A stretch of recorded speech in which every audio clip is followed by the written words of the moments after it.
Hey there. This is Dr. Pam Perry, and we are going to be going live today on Amazon Live, YouTube, and LinkedIn, and waiting for. Hey, it's giving me a error here. What is going on?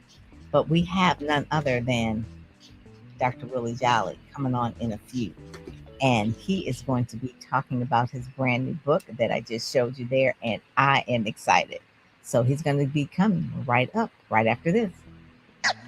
Hey yo, kick back, relax, let's dive in the page. Pam Perry picks got the books for your brain. From fiction to non-fiction, all genres insane. We coming through showing love to the lit game. Greatest stories ever told, gotta find your pick. Imagination running wild, ain't nothing slick. Get lost in the pages, let your mind drift. Pam Perry picks got your brain in bookshelf vibe. Turning the pages with pride. Pam Perry picks got the words by your side. Bookshelf vibe. Turn the pages with pride. Pam Perry picks got the words by your side. From the classics to new, we got the books for you. Get your mind right, let the knowledge accrue. Bookshelf vibe, expand, memorize, inspire. Pam Perry kicks, keeping readers satisfied. Books up high, knowledge we can't deny. Get your reading on, the book one fly. Click cover image.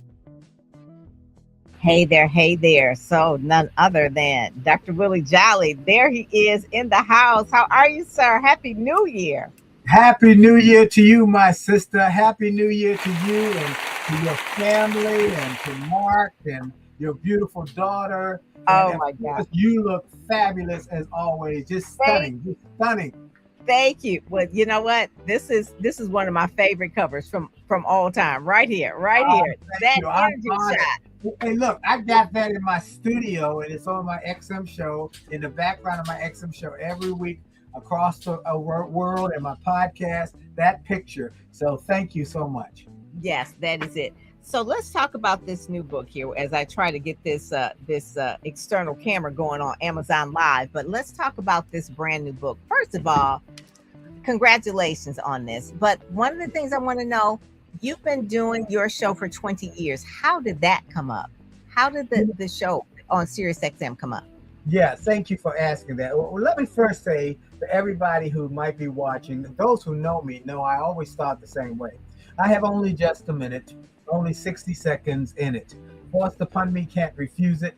Didn't seek it, didn't choose it, but it's up to me to use it. I must suffer if I lose it, give account if I abuse it, just a tiny little minute. But our eternities are wrapped up in it. So I'm grateful for this minute, this moment, this opportunity to be on with my dear friend, Pam Perry, who is the queen of PR, by far, one of the greatest on the planet Earth. Now, to answer the question, how did this XM show come up? By hustling. That's how it came up. And that's what I want to tell everybody. Whatever your goals and dreams are, you're going to have to hustle to get them. They're not going to come and walk up to you and sit on your lap. You must hustle. So I had this 1 minute motivational message that I was doing on WHUR FM preceding Steve Harvey every morning. And I kept wanting to find a way to get on XM. I called them. I sent them emails. I went over and met with the program director. I did everything I could to see about getting a motivational show on XM. And I kept coming up with zeros, zilch, not interested. And so I just kept doing my 1 minute message on HUR. And then one day I got a call from the senior vice president at Radio One. And he said, look, would you be interested in leaving HUR to come to be with us? But I had a great relationship with the general manager at HUR. He was very loyal to me. And I felt it would not be appropriate to just leave him as we're growing this brand and this repertoire and this audience share in the morning. I said, no, I really don't want to do that, but I do want to work with y'all. He said, okay, I understand that. I honor that. And that shows that you're a person of integrity who gives people your work. We only had a handshake agreement, myself and the general manager at HUR, but that's all I need. You know, all you need from me is a handshake, and it's good. My word is my bond. So he said, how about this? We do 5 minutes on Monday mornings in markets that we are really struggling with. I said, okay. So we did a 5 minute segment in Philly, Detroit, Miami, and Cleveland. every Monday morning, I would call in to these stations and talk about the things you should be thinking about for the week. Well, in a quarter, about a quarter later, and by quarter of time in the next business cycle, in the next quarter two or quarter three, whatever it was, he said, "Man, our numbers have gone up in those markets. People are loving you." He said, "Look, I want to ask you, would you be open to doing a show on our XM channel?" Mm-hmm. And I said, "Yeah." He said, "Now, I know you don't know anything about long form, which is our radio, because I was doing short form, a minute, 5 minutes." He said, "But we think you'll be really good at it." So they put me on at 8 a.m. on Saturday morning for an hour.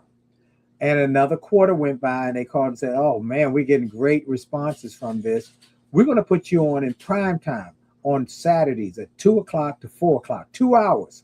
And we'll bring a producer and we'll get you on." Well, they brought a producer and I got on from 2 to 4. And like I was laughing with my guy who put me on not long ago. I said, "I remember the first time that the phones didn't ring. I said, what am I going to do?"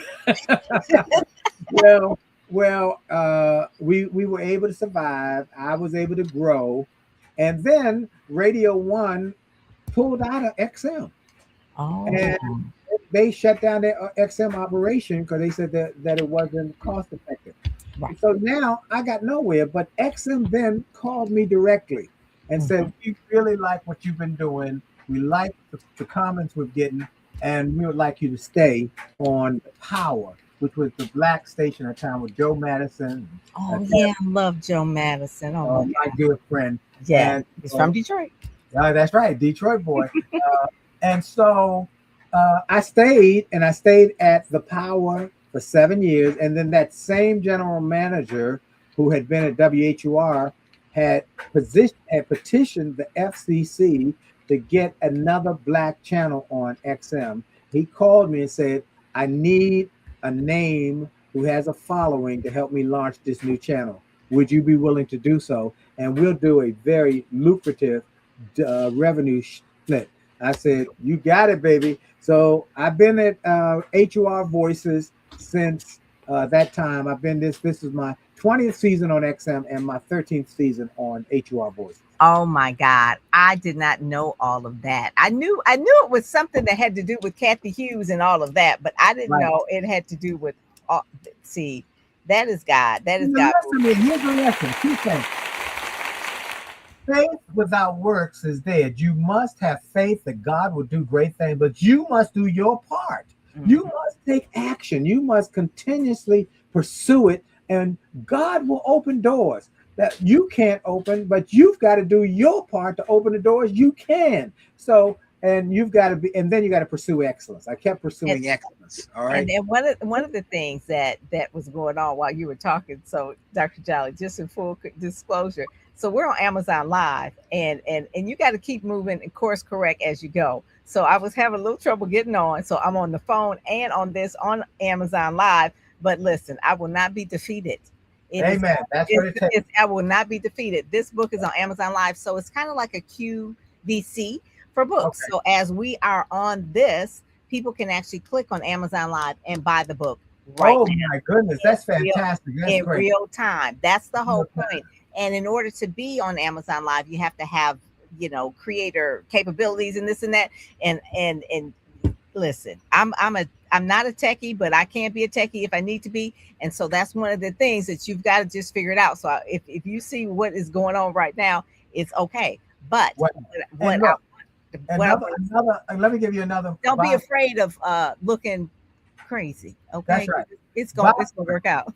Buy part. For all the people to know that the book is now on Amazon, and it came up on Amazon just a week ago. We've been working on that for over a month, and it was all sorts of challenges we had, but we refused to give up, and so it came up on Amazon both in Kindle and hardcover. I encourage you to get the hardcover because that's the link I have below is the hardcover, because you cannot beat a hardcover book. I'm telling you. I mean, hardcover is fantastic. Now, let me tell you, for all of you who are listening, why you even want to think about buying this book. As I said, I've been on XM for 20 years with the Willie Jolley Wealthy Ways show, interviewing some of the greatest wealth creators of all time. People like Bill Marriott, David Rubenstein. Marriott hotels, obviously. Yes, that's right. David Rubenstein, the owner of the Baltimore Orioles, billionaire. David Stewart, the billionaire Yeah, African American, the first who was African American tech company. yeah, big tech company, and he's the wealthiest black man in America right now. And Uh, Christian. He's a and Christian. great Christian, sends me a scripture every morning. Then we got Bob Johnson, Sheila Johnson, Ted Leonsis, Damon John. I've interviewed all of these great billionaires, millionaires, and Pam, one day I realized that I really didn't know the difference between being rich and being wealthy. I thought I knew, but then the illumination came to my mind and said, oh my goodness, that's the difference. And so I said, well, maybe I'm the only one. Maybe I'm the only one, the outlier, who doesn't know the difference between rich and being wealthy. And so I went around the country as I'm doing my Get Motivated tour, and I'm doing the Money Wise tour, and I'm doing my corporate speaking events, and I'm asking people, hey, let me ask you folks, what do you think when you think of the word rich? What's rich? And they'll say, number one answer, $1 million. You got it. $1 million, you're rich. I say, okay, then if rich is $1 million, what's wealthy? And they'll stop, they'll ponder, they'll look up in the air. They say, I guess maybe 5 million, 10 million. When the million don't run out, I guess. Yeah. They're not quite sure what it is. And I said, we got a problem. And most people, you will hear people say, well, in my opinion, when you got an opinion, that means, look, you don't have an opinion about gravity. You know, if you throw a rock up, it's going to come down 1,000 times. But you got a opinion about, in my opinion. And look here, if I gave you all a rock, everybody listen carefully. And I asked you I asked you, can you hit a wall close to you? Everybody would say, yes, I can hit a wall. It might be here, might be there, might be in front of me, might be behind me. Okay, now, if I gave you the same rock, let's do it again. And this time I put a blindfold over your eyes and turn you around. Can you still hit the same wall with the same ease? No, because it's hard to hit. You can't hit what you can't see. And it's really hard to hit what you don't know. So if you don't know what wealth is, how are you going to hit it? And so I realized that most people didn't know what wealth was. I'll give you one more example. I was in Cleveland 3 weeks ago speaking. I did an event with Ben Crump on Friday night, another event Saturday, and I spoke at a church Sunday morning. Well, on Saturday afternoon, my client, he took me to a nice restaurant. We were in this restaurant, and one of the star players from the Cleveland Browns football team was walking by with his entourage. And this client of mine knew him, said, young man, whatever his name was, come over. I want to introduce you to somebody. He came over. He had this jewelry around the neck and a fur coat and the diamonds on his bracelets. And he was looking great. He said, Dr. Jolley is a best-selling author, and he helps people grow wealth and become wealthy. The young man said, I'm already wealthy, but I guess I could learn more about wealth.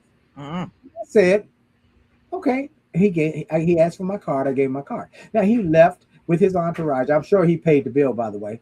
And after he left, I said to my client, I don't know his financial situation, but I can bet you dimes to dollars that he thinks he's wealthy, but he's really rich. But the owner is wealthy. See, that young man, he's good on that football field, running up and down, catching the ball, making touchdowns. And he got a contract to play football, and he earns $1 million or multi-million dollars a year to play football. That's great. But the owner sat in the box. He didn't run up and down the field. He didn't do anything but sip his favorite beverage and eat some food and watch the game. And at the end of the game, the young man got paid a check for that game, but the owner made multiple billions for every game. Rich is good, but wealthy is better. And so I want to say to people, this book will help you define the difference between being rich and being wealthy, so you know clearly what wealth is, and then help you grow to the next level. The book has two focus areas, Pam. The first focus area is helping people who want to be rich but don't know how to get there. But the second group are where we're seeing the biggest number of sales. And you saw it personally. I can attest to this. So I'll show you who the second group is. Second group are all the people who have worked hard all their lives, who have sacrificed, scrimped, saved, struggled, lived without, and done without so that they could create a nest egg. And they're concerned and frightened, in front of many of them, that their children are not going to be able to maintain that nest egg. In fact, as one man said to me, he said, my greatest fear, Dr. Jolley, is that my children will not treat my money like I treated it, and that they will go through my money in months what it took me decades and decades and decades to grow.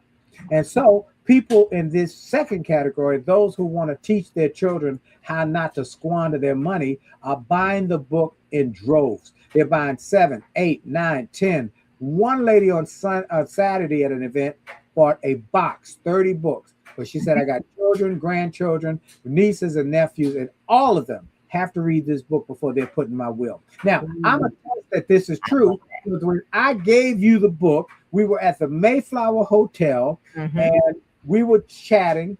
Two ladies came over and said, yes, you were there for the Speak, Sell, Shine conference. And these two ladies came over while we were having lunch, you and your husband, Mindy, and they said, oh, Willie Jolley, wow, how you doing? Nice. And they said, what are you working on? I said, I got this new book. And I just told them what I just told everybody else. They said, we got to have copies for us and our children, didn't they? They were like, you may not have them with you. Can you go get them? And you're like, okay, I got to go to the car. I got to go to the car because I always keep books in the car. I have not forgotten the bridge that brought me cars. Even though I've had best-selling books, I've been on best-selling lists, I never forget that the way I started selling books was out of the back of my car. And I always keep books in the car. So I went out to the car. I got enough books for them and their children. They both bought multiple copies, volume copies for the children. And that's what we're saying, because people are concerned that their children, let me tell you one more thing. We found that most parents, if they got at least one child, but sometimes if they got more than one child, most parents with more than one child, now sometimes with one child, but more than one child, there always be one of those children who's not good with money. And that child will work. The parents have put them through school, sent them to college, they got a job, but they often come to their parents and say, Mom, Dad, I'm a little short with my rent this month. I'm a little short with my car note this month. Can you help me with my credit card this month? And they're working, but they're just not good with money. This book, Rich is Good, Wealthy is Better, is the answer to that big problem. How to educate and help your children become better with money and to maintain whatever they're given. See, one generation ceiling should be the floor for the next generation. I like it. One of my favorite chapters of this one is just for everybody. It says, to grow your wealth, you must first grow yourself. Come on now. That's like to a song. Okay. But that part right there, to grow your wealth, you must first grow yourself. Because you hear all the time of people who may win a lottery ticket. And they have been poor their whole life. And they coming out of a whatever situation, they win $1 million, and then statistics say within a year they are broke again because they got the money, but they didn't get the mindset about wealth. You must first grow. Wealth always starts in your mind. So let me tell you, what I am sharing in this book is what I've been taught. This teaching is what I have been taught by these billionaires and the multimillionaires. And it's a skill to grow your wealth. And like any skill, it can be taught, but you got to have a manual. And you got to practice it. And you got to practice it. That's right. You just can't have the information without implementation. Let me just say that for everybody in the beginning of the year. Okay. That's right. We want this to be self-help, not shelf help. In other words, we don't want it sitting on a shelf. We want you to read it. Read it. Can you like that one? That part. I want you to make notes in it. I want you to talk about it with your family. My granddaughter is a tech lady in Silicon Valley, making 6 figures, 30 years old, doing great. She got the book, a pre-release copy of the book, and she read it. And she called me and said, Pop, this book has changed my life. Because, see, I've been spending money because I'm making more money than I've ever made before. And I've been putting stuff on my credit card, flying to Mexico for a vacation, flying to Hawaii. I've been enjoying life, but and I got a nice apartment downtown San Jose. She said, I'm spending too much money and I'm not putting enough away and I'm not investing. Your book talks about the power and importance of investing. I've got to change. And she said she would change. So she downsized her apartment to a less expensive, not as fancy, not the fancy neighborhood, but very safe. She cut up a couple of her credit cards and said, I'm done with that. And she started taking that money that she saved from the rent of the higher rent to the lower rent and attacking that credit card debt. She said, Pop, I've changed. This book changed my life and I'm going to be wealthy. Thank you. Oh my God, I love that. Want parents to do. I want you to get it for your children. I want you to get it for your grandchildren. I want you to read it. A lady came up to me on Saturday and she said, you know what? I'm 63 years old. Mm-hmm. And the things you wrote in that book, I never knew. I didn't know about the difference between compound interest and simple interest. I didn't know about how compound interest can be so profoundly impactful on growing wealth. I didn't know about how you need to invest, and I didn't realize how important discipline was. You have just laid it out for me. Mm-hmm. So this is a book. I believe this potentially could be the biggest book in 2026. It's kind of like a Think and Grow Rich Part 2. That's basically. Let me tell you, I got the biggest compliment recently, Pam. I got the biggest compliment. You're gonna love this. You just brought up something I want to share with you. That in 1937, Think and Grow Rich was released. Napoleon Hill, and he had interviewed the titans of business of his day: Andrew Carnegie, Henry Ford, Edison, Rockefeller, Wanamaker, DuPont. Well, for 20 years, I've been interviewing the titans of business of this day: John Hope Bryant, David Stewart, Bill Marriott, David Rubenstein, Bob Johnson, Sheila Johnson, Ted Leonsis, co-founder of Netflix, Gladys Knight. Just one after another. The people from Truett Bank. Truett. Did you like that? That was a great interview, wasn't it? Yes. Yes. One after another, wealth creators, and I put all of that information into a book. And a gentleman came up to me and said, Dr. Jolley, I believe this is the sequel to Think and Grow Rich. I said, wow. So thank you, Pam, for saying that. This is the book. This is it. I'm encouraging everybody to go to Amazon right now. Bam, touch it. Go and get it. Get it right now. There. It's like the QVC right there. So we're talking with Dr. Willie Jolley. He is a globally recognized motivational speaker, Hall of Fame inductee, best-selling author, media personality, and he's often described as a Renaissance man known for helping organizations and individuals achieve success through an attitude of excellence. That is who Dr. Willie Jolley is. And that is straight from when I put in your name, that's what spits out. Okay. Y'all put me in ChatGPT. See what it says. Put me in Google. Right. It used to be like put you in Google. So put me in ChatGPT and see what spits out. And it is. I'm so grateful, Pam. I'm grateful. I'm grateful that, and I tell people a couple things. One, I'm not a financial planner. Right. That's not your background. Your background was actually in music. Yeah. My background's in music and psychology and theology. Mm-hmm. I'm not one of them, but I am a really good listener. And I listened and took great notes from all these billionaires and millionaires and wrote them down. And that's why I have written this book. Other thing I want to tell you is that there are 5 types of wealth I talk about in the book. And each one is dependent on your discipline. The first one is financial. Of course, we talk about financial wealth. But then there's health wealth. Health wealth. Are you taking care of your health? Are you saying no to some foods you know you don't need to eat?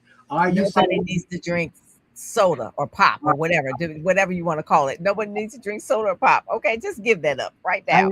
Are you exercising? Do you have the discipline to exercise? And are you careful about your life or your health? You know, it says, it's been reported that Steve Jobs said on his deathbed, I would give it all up for more time. I'd give all the money up for more time. And so, health, wealth. Les Brown says a great quote I wrote in the book. He said, the sick man has only one dream, to get well. That's it. While the healthy man or woman has thousands of dreams. So here's what I want you to do. Have discipline and work on your health this year. So financial health, then you got health, financial wealth, then health wealth. Then the next one is relationship wealth. It's not just where you're going, but who's going with you. Yeah. Okay. What kind of relationship you have? You can have great relationships. Yeah, you should have great relations. Like my wife and I. Well, I got a wealth marriage. We have been married 40 years. Wow. Haven't had an argument in 38 years.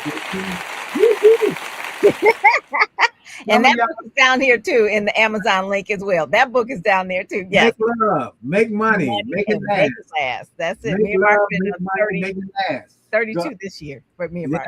Yes. So y'all are 32 this year? 32 this year.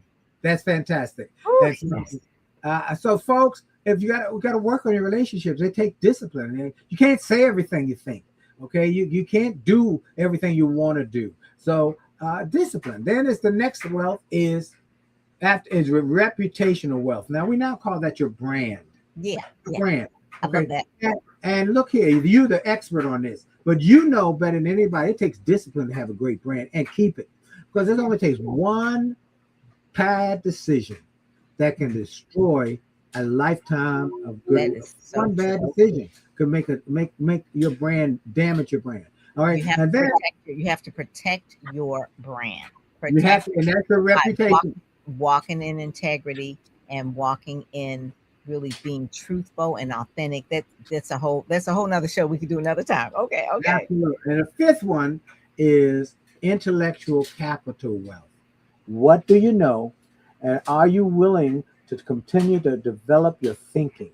Yes, so that's chapter 12. That chapter 12. Yes. To grow your wealth, you must first grow yourself. Okay. All right. So this is a book that is going to change the world. I really do think rich is good, wealthy is better. People go get it right now. In fact, I think I'm sitting on my computer. I see the orders coming in now. We got orders coming in. So get more. We want y'all to buy lots of copies. We want you to share it though. Tell your friends about it, your coworkers. Put it on your social media. Tell your network. Hey, there's a new book that's going to change your life called Rich is Good, Wealthy is Better by Dr. Willie Jolley. A couple more things I want to talk about. How I was so ignorant, and I'm going to use the word ignorant, because I did not realize that wealth is generated from what you own, and it's typically made while you sleep. Now, Bob Johnson had said that to me in the interview I did with him. Now, y'all know Bob Johnson was the first Black billionaire. And Bob said, I'm working on making more money while I'm sleeping. I said, and I couldn't understand what he was saying.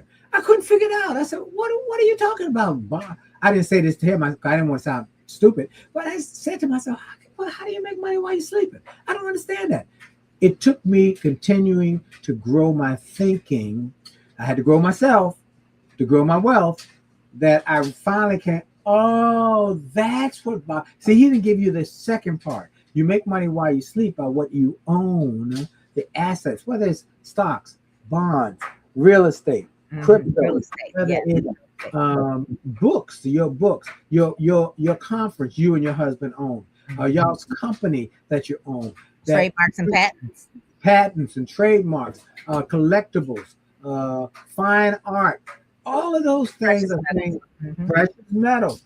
All of those are things that can grow your wealth, and it happens while you sleep, because you're not trading time for dollars. So, and you know who also said that too, Dr. Jolley? You interviewed him as well. Was Bill Picard?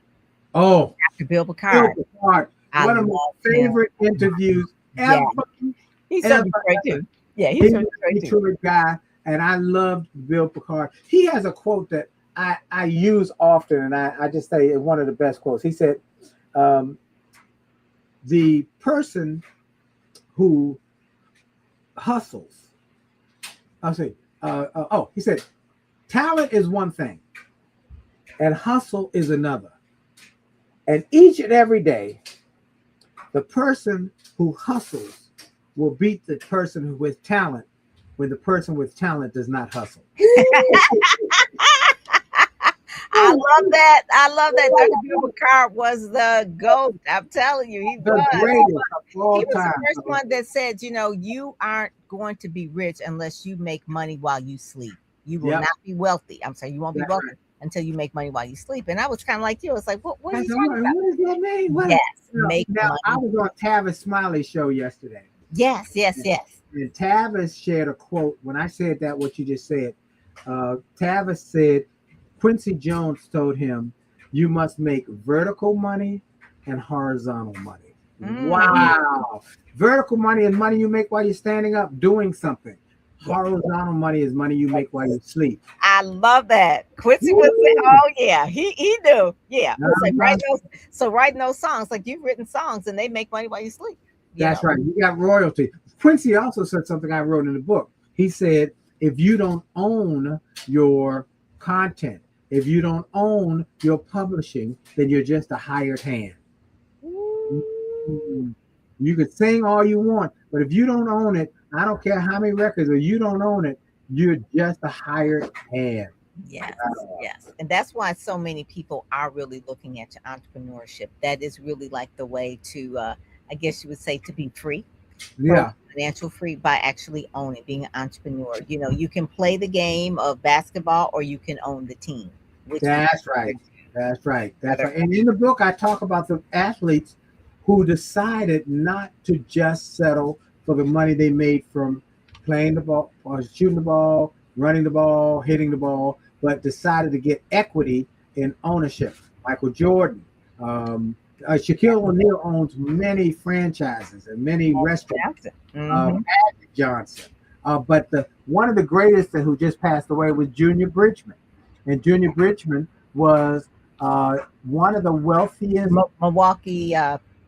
He played for Milwaukee, and then he was from Kentucky, and he started buying up Wendy's restaurants. He became the largest Wendy's franchisee, and then he started buying up other restaurants, and he started gas stations, and then he got the Pepsi Cola bottling rights for Canada. And so he was wealthy, but he did it because he was willing to invest in ownership. Yes. Ownership. So I'm telling you, this is a great lesson. Rich is good, wealthy is better. So y'all go and just click it right now. Get your copy right now. I love it. Dr. Jolley, thank you so much for joining us. This has been really, really good. I just enjoy speaking with you. Where can they go to find out more information? I think you have you do winwithwillie.com. Then go to winwithwillie.com just to find out more about me. That's a suite of sites. It's got my faith-based site, my motivation site for young people, my music site, if you want to be a speaker site. It's got my site for business. It's got a bunch of sites. Our marriage site is there. winwithwillie.com. Last thing I want to give everybody is go to WJWOW.com and get a free download of some books that will help you. Free stuff there. And we want to give you free stuff. So WJWow.com, winwithwillie.com, and then Rich is Good, Wealthy is Better.com. Oh, thank you, Pam Perry. You and Mark are just a power team, and I'm grateful to have y'all as friends. Oh, thank you so much. So I put that down there, WJW. Wow, you're always giving gifts. That's why you're so blessed. You are generous. Oh, no, WJ Wow. Take out one W. Okay, take out one. Okay, WJ Wow. So let me fix WJ WOW. That's it. Okay, so I can fix that. WJ Wow. Okay. Yeah. All right. That way people can have that and really make sure that they get that. You know, Pam Perry, you're always on the cutting edge. I've never been on an Amazon live Hey, thing. I am going to be on the cutting edge. You know, it's like, listen, I will be 100 years old. It's like, what y'all got new out there on TikTok? I love it. I love it. What's the latest? What's the latest dance? I'm gonna do it on TikTok. You know, that's the If kind you want to know somebody who's great in PR, Pam Perry. She is it. She's the real deal. She's the real deal. Love you, Pam. Kiss Mark for me, okay? All righty. God bless you. Kari Frazier said, peace, happy new year. I'd love to catch up with you sooner than later. So Kari is a podcaster out of Detroit. So thank you so much for joining us today. All righty. God bless. Bye-bye. That was Dr. Willie Jolley. Make sure you go to wjwow.com, get the free goodies. Winwithwillie.com. You hear him on SiriusXM. You can catch him there. But the main thing is that you get to get his book today, okay? Books are going to change your life. His book will change your life. So with that, I am Dr. Pam Perry, and I'm out.